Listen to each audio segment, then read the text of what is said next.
Hallelujah. Therefore, me ma wakwa ba de ba uti asiesan dwumedie so.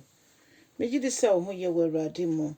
Enen so onyame aye na adom e de yankwa akyeye ne sese ye da na ase. Therefore, ye mom paye. Odomfo ne mobrohumfo eja.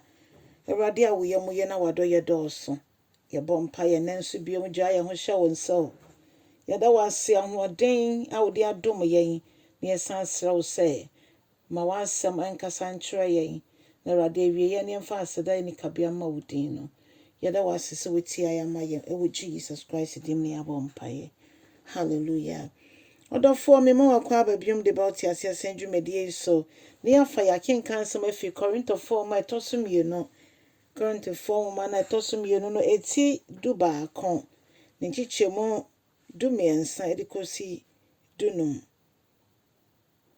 Adolfo mainti Awurade asɛm. Na Paul kasafa Atrofo Asomafoɔ ɛho. Na ɔkasa kyerɛ Korintasafo na mgye sɛ nɛso nyame nkronkron ne yɛ kasa. Esan sɛ saa Atrofo Asomafoɔ yi ɔmo ho sɛ Paul aba begu aba na ewie na ɔkɔ a nom soso aba ebewura mu na ɔmo ɛdaada enipa. Na ɛno na Paul nyame nkronkron nam ne so a ɔkyerɛkyerɛ yɛn nyinaa nso sɛ yɛnhwɛ yie ɛwɔ saa nkrɔfo yi ho. Efisɛ ɔmo nnwuma nyinaa yɛ nnaadaa na ɔmo sesa ɔmo ho. Ɔmo sesa ɔmo ho te sɛ deɛ ɔmo yɛ nkrɔfo papa nanso ɔmo nyɛ nkrɔfo papa. Na mpo no ɛnyɛ wanwa. Efisɛ ɔmo papa ɛyɛ ɔbɔnsam no. Ono krada tumi da ne ho edi sɛ haibɔfo. Eno nti nipa wasoma ɔmo no nso ɔmbetumi ayɛ saa. Na no ene yehu sɛ sankrofo yi bebrewura nsafo mo ebi krati asafo na nso no odaso egro abosom so no de bosom na hye asor na ase.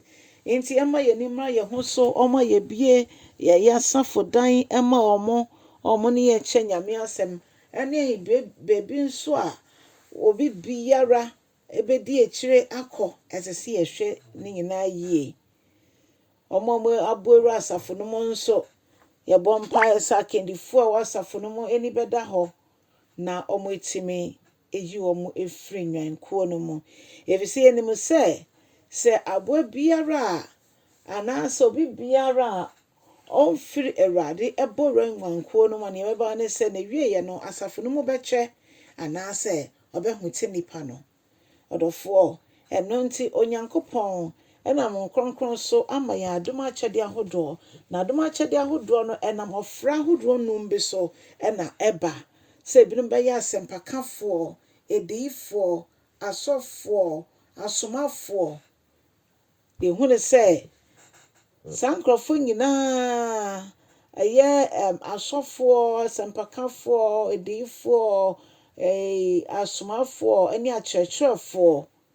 Saa ɔfra num yi onyankopɔn ɛna mo nkronkron no so ɛde dom ne ma sɛ de ɛbɛyɛ yebetimi de atete asafo no mo ma. Nanso ye Bible studies kwa wo nkobi. Ekosiera asɔre kra wo pa ɛna wo kɔ prayer meetings wo nkobi. Odofo bɛyɛ den na wonyini wo Awurade mu. Na mo wo te sɛ obi yɛse obi ebepie ha sei na ne na wodi mrika. Ɛno na sɛ ye hwɛ yie efisɛ wanhwɛ ne yie a na bebi a wate se yɛse ɛhɔ ɛyɛ a wodi mrika kɔ no na ebia ɛnyɛ hɔ ɛna yɛ the right place. Bible se nso ahom nyinaa ɛnhwɛ na ehu de efiri Awurade. Na odofo yɛbɛka ebinom ho abɔmpa yɛ de nanso wo ne Onyankopɔn ntem so te sɛ. Ɛsese yɛ ne Onyankopɔn ntem nkitahodie no ɛyɛ nea broni bɛka sɛ ɛyɛ intimate. Ɛyɛ nea ɛbɛn ho paa esan sɛ ɔte yɛ mu. Ɛno nti ɔbɛn yɛ kyɛn yadamfo pa. Odofo saa brem woni mmra wo ho so. Wade so a no wode kɔ Yesu nkyɛn a ɔbɛgye wo. Efisɛ nea a wodi n'akyi ya kendifo ne obi bia ani no wo baby som no ɛsom Kristo mu bia no ye nyina ye papa ɛyɛ baako. Nti odofo mehyɛ wo nkra na sɛ enye bibia na wode kɔ akɔdan yɛ obi. Kokoto dwenim ɛwɔ Awurade anim ɛwɔ mpaebɔ mu. Na fa wo wade so a na wo sufrɛ no bibia. Fa ma Awurade. Efisɛ ɔno nko ne kwan na ɛnam so ɛbɛkɔ ɔsoro ahemman mu. Ɔno nko nso ɛna otumi etie yɛn mpaebɔ no nte sɛ nipa na ɔkɔkan baabi otie na wayɛ ahyɛ ne ho anuonyam. Nti dwane bɛtoa Yesu na yɛ mpaebɔfoɔ. Ma wo kɔn dɔ Nyame asɛm na Nyame nkronkron nam so na ɔnyɛ wo ho nsɛnkyerɛnne. Onyame nhyira wo na ɔndom wo. Ɛnɛ nso kyɛ asɛm no na ma yɛ kokromoti gyina hɔ kyɛ sɛ montoa so na Onyame nso bɛhyira wo nso. Ɛwɔ Yesu Kristo din mu. Amen.